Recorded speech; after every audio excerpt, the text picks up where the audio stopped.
বিদ্যুৎ ট্রান্সফরমারে ভয়াবহ অগ্নিকাণ্ডের ঘটনা ঘটল বাগডোগরা এয়ারপোর্ট মোড় সংলগ্ন এলাকায়। ট্রান্সফরমারে আগুন ছড়িয়ে পড়তেই বাগডোগরা বিদ্যুৎ দপ্তর বিদ্যুৎ পরিষেবা বন্ধ করা হয়। আগুনের জেরে ট্রান্সফরমারের তেল বের হতেই যানবাহন চলাচল বন্ধ করা হয়। পরে খবর পেয়ে নকশালবাড়ি এবং মাটিগাড়া দমকলের দুটি ইঞ্জিন ঘটনাস্থলে পৌঁছে পরিস্থিতি নিয়ন্ত্রণে আনে। শর্ট সার্কিট থেকে এই অগ্নিকাণ্ড বলে অনুমান দমকল কর্মীদের।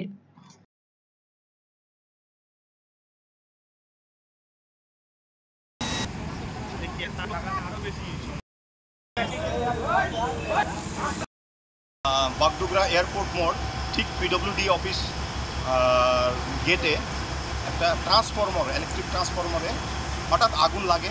আমরা খবর পাই মাটিগাড়া আর নকশালবাড়ি, মাটিগাড়া থেকে একটা ইঞ্জিন আর নকশালবাড়ি থেকে একটা ইঞ্জিন। আমরা খবর পাই, আসি এখানে, তারপরে আগুনটাকে কন্ট্রোল করি। তারপরে এখন তো আগুন কন্ট্রোলে আছে।